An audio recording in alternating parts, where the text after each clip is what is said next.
반갑습니다. 예, 저번 시간에 이어서 교류 전력 이어서 가보도록 하겠습니다. 자, 이번에는요, 제가 RLC 병렬 한번 볼 거예요. 그래서 RLC 병렬 한번 보도록 하겠습니다. 자, 병렬 딱 해주고. 자, 그래서 RLC 병렬이 될 것이고요. 이거를 제가 회로를 딱 그리게 되면 이렇게 되겠죠. 그래서 이런 식으로 좀 작게 그리기 위해서 이런 식으로 그려보도록 하죠. 자, 여기 저항 R이 있다라고 보고요. 그리고 여기 L이 있다고 보는 거죠. 그리고 여기 C가 있다라고 보는 거죠. 자, 그래서 우리가 여기에 전압이 인가된다라고 보는 겁니다. 전압이 인가되는 거죠. 이렇게 겹치는 이러한 부분을 마디라고 얘기한다 했어요. 마디 노드 절점. 여기에다가 교류 전압이 이런 식으로 들어가게 되는 겁니다.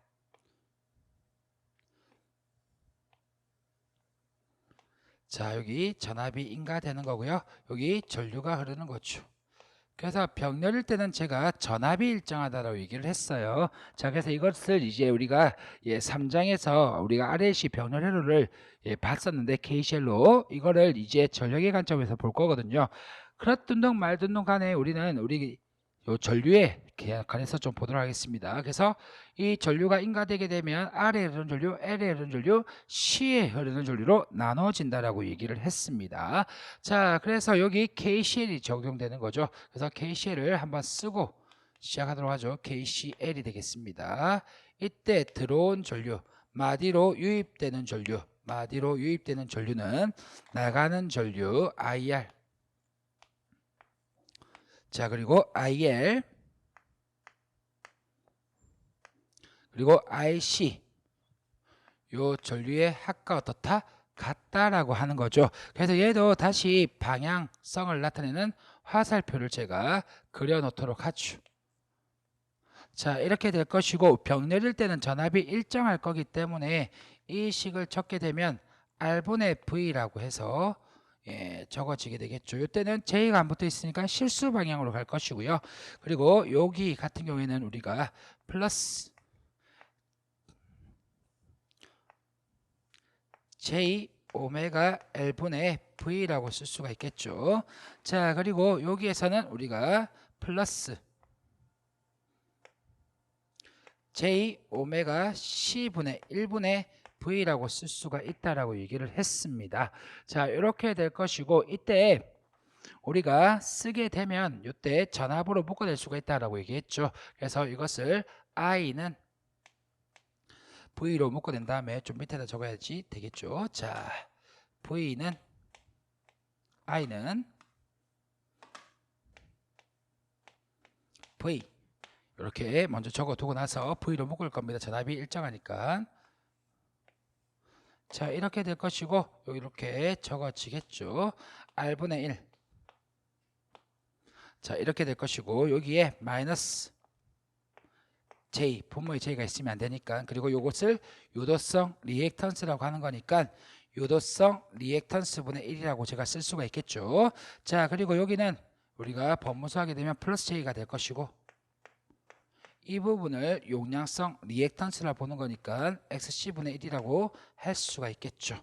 자, 이렇게 볼 거면서 J로 묶어낼 거니까 이 J로 묶어내게 되면 마이너스 J로 묶어낸다고 할게요. 그러면 이때는 여기가 마이너스 J라고 쓸 수가 있겠죠. 마이너스라 쓸 수가 있겠죠. 자, 이렇게 놔둘 수가 있을 겁니다.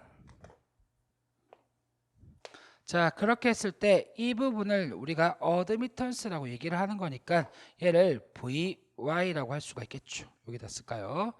VY라고 쓸 수가 있을 겁니다. 자, 그러면 우리가 앞선 시간에 직렬일 때도 얘기했지만 우리가 피상전력이라고 하는 거, 피상전력이라고 하는 것은 전압 곱하기 전류잖아요. 그래서 전류에다가 우리가 전압을 이렇게 곱해 보는 거죠. 자, 전압을 곱해 보는 겁니다. 그러면 전압, 양변에 전압을 곱하게 되면 이 부근이 이렇게 될 거 아니겠습니까? 자, 쓰게 되면 좀 버벅거리는데 이번 시간에는 자, V 제곱이 될 것이고요. 이렇게 R분의 1 다음 째 마이너스 j2에 그 다음에 xl분의 1 다음 째 마이너스에 xc분의 1로 될 겁니다. 자, 이런 식으로 우리가 나타낼 수가 있을 거라고요. 자, 그러면 먼저 이렇게 볼게요. 여기 저항의 삼각형부터 그래서 컨덕턴스의 삼각형이라고 얘기할게요. 자, 컨덕턴스의 삼각형, 저항의 삼각형. 여기서는 컨덕턴스인데 그냥 또 이상하니까 그래서 저항의 삼각형이라고 얘기할게요. 자, 그래서 우리가 요 r분의 1이 실수 방향으로 갈 거죠. 그래서 r분의 1이 실수 방향으로 이렇게 갈 겁니다. 자, r분의 1. 그래서 이 r분의 1이 컨덕턴스가 되는 거죠. 그리고 유도성 리액턴스 역수가 아래쪽 방향으로 가는 거죠. 그래서 유도성 리액턴스 역수, 그래서 xl분의 1이 밑으로 갈게 될 것이고 여기다가 마이너스 xc분의 1 이렇게 둘 수가 있겠죠. 위쪽 방향으로 갈 수가 있을 겁니다. 자, 그러면 이것을 이은 것을 우리가 어드미턴스라고 얘기한다 했죠. 어드미턴스. 이때 이것이 각도 세타가 될 것이고 수직한다라고 볼 수가 있을 겁니다. 자, 그렇게 되게 되면 이것을 저항의 삼각형이라고 제가 그냥 명칭만 그렇게 줄게요. 자, 두 번째는요. 우리가 직렬일 때는 전압의 삼각형이라 했지만 이때는 전류가 더해지는 거니까 전류의 삼각형이라고 얘기할게요.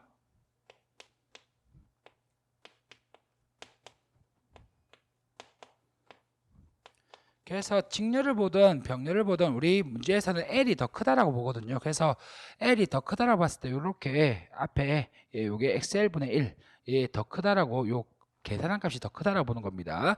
자, 그래서 전류의 삼각형이 될 것인데 전류의 삼각형은 이렇게 되겠죠. 이쪽으로 흐르는 전류가 R분의 1이 될 거 아니겠습니까? 그래서 R분의 1인데 요 R분의 V가 되겠죠. 그래서 여기가 IR이 될 거 아니겠습니까? R에 흐르는 전류 방향이 이쪽 방향이고 그리고 L에 흐르는 전류 방향은 이 방향이죠. 그래서 얘를 우리가 L에 흐르는 전류 방향이라고 제가 적도록 하겠습니다. 자, 그리고 C에 흐르는 전류 방향은 위쪽으로 갈 거 아니겠습니까? 자, 그래서 이렇게 하면 전체 전류 I가 나오겠죠. 이때도 세타라고 우리가 나타낼 수가 있을 겁니다. 그러면 가장 중요한 것은 전력의 삼각형이 되겠죠.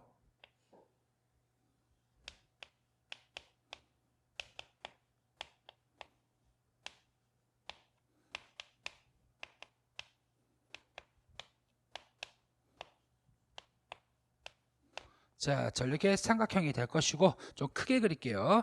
자, 크게 그리면 이렇게 되겠습니다. 여기 실수축에 있는 게 우리가 유효전력 아니겠습니까? 그래서 유효전력입니다. P. 자, 이렇게 될 것이고 그리고 병렬일 때는 지상의 무효전력이 아래쪽으로 가는 거죠. 여기 QL이 되는 겁니다. 자, 그리고 C에 대한 무효전력이 위로 가는 거죠. 병렬일 때는 반대로 돼요. 직렬하고 병렬하고 이렇게 될 것이고 얘를 잇게 되면 비상전력이 될 거 아니겠습니까? 비상전력 이렇게 될 겁니다.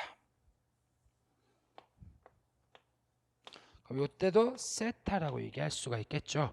자, 그렇게 되게 되면 이 비상전력은 직렬하고 똑같이 V는 I, P는 VI라고 얘기할 수가 있을 겁니다.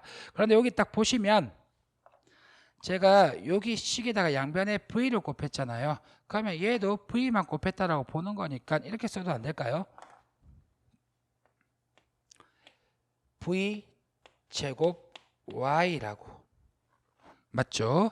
그리고 어드미턴스라고 하는 것이 임피던스 분의 1이니까 Z분의 V 제곱이라고 나타낼 수가 있겠죠. 그래서 이런 식 다 쓴다는 얘기입니다. 자, 그러면 요 유효전력이라고 하는 것은 이렇게 보면 되겠죠. 코사인 세타 아니겠습니까? 빗변분의 밑변. 그래서 피상전력에다가 코사인 세타. 이제 코사인 세타라는 말보다 역률이라는 말이 입에 익어야 됩니다. 자, 이것을 우리가 VI 코사인 세타라고도 적을 수가 있겠죠.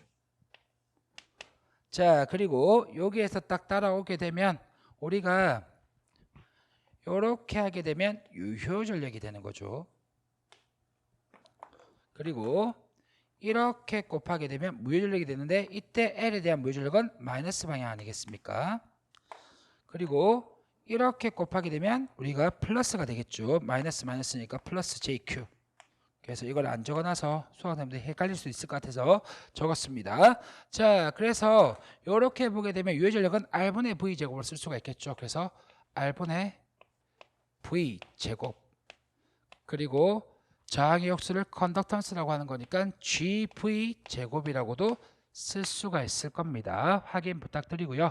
자, 이 무효 전력이라는 부분도 제가 그냥 직렬할 때처럼 똑같이 Q라고 쓸게요. 얘는 우리가 비상전력에다 사인 쓰는 거하고 같잖아요. 그래서 사인 세타가 되겠죠. 비상전력에다가 사인 세타가 되겠습니다. 자, 그러면 얘는 VI 사인 세타라고 쓸 수가 있겠죠. 자, 이어서 계속 가보게 되면 얘가 우리가 리액턴스 분의 전압의 제곱꼴이라고 해도 되는 거잖아요. 맞죠? 예, 그리고 우리가 리액턴스 역수를 서셉턴스라고 얘기하는 거니까 우리가 서셉턴스에다가 전압의 제곱을 곱해도 된다라고 이야기했죠. 당연히 L이면 XL이 될 것이고 C면 XC가 될 거 아니겠습니까? 이런 식으로 정리가 될 것이고, 그러면 코사인은 역률, 사인은 우리가 무효율이 되는 거잖아요. 그 내용은 앞에하고 똑같습니다. 이런 식으로 여러분들이 정리를 좀 필히 해 주셨으면 좋겠고요. 그러고 나서 여러분들 우리 교재 110페이지에 이렇게 전력계산 공식 정리가 돼 있는데 아무것도 없이 이렇게 보는 게 아니라 제가 이전 시간에 RLC 직렬 그리고 이번 시간에 RLC 병렬을 딱 정리하고 보면 이렇게 삼각형까지 다 하게 되면 이런 내용들이 보일 거라고요. 그래서 비상전력은 전압 곱하기 전류 임피던스가 소비하는 이거는 I제곱 Z는 어디다가 써야 됩니까? 직렬이라고 봐야 되겠죠. 그래서 I제곱 Z, I제곱 R, I제곱 X는 흰 색깔로 동그라미 친 거는 직렬일 때 전류 일정할 때 성립되는 것이고요.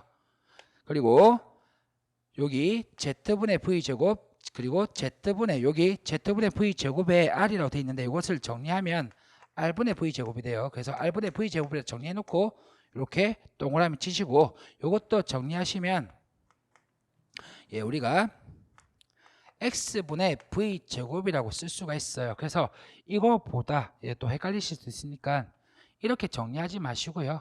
예, 이렇게 정리하지 마시고 여기 요거는 무시하세요. 가운데 거는. 그리고 얘 노란 색깔 지금 제가 정리해 드리는 게 병렬일 때 성립되는 거 아니겠습니까? 그래서 직렬일 때는 전류 일정하니까 I제곱 Z, I제곱 R, I제곱 X라고 하시고 병렬일 때는 전압이 일정하니까 Z분의 V제곱, R분의 V제곱 그리고 X분의 V제곱으로서 각각 피상전력, 유효전력, 무효전력을 나타낼 수가 있다라고요. 그래서 이렇게 공식만 딱 보게 되면 여러분들 그냥 외우기 식으로 할 건데 저것을 우리가 3장에서 RLC 직렬, RLC 병렬만 잘 따라오셨다면 지금 적는 거야 조금만 더 정리되는 거 아니겠습니까? 그래서 이 부분은 여러분들이 반드시 체크리스트 해가지고 제가 전달해 드린 대로 반드시 공책 양면을 펴셔가지고 RLC 직렬 그리고 오른편에다가 RLC 병렬 딱 해놓고 제가 식 정리한 거 다 보세요. 그러면 그거 가지고 한 8할 정도는 문제가 풀리실 거라고 말씀을 드리겠습니다.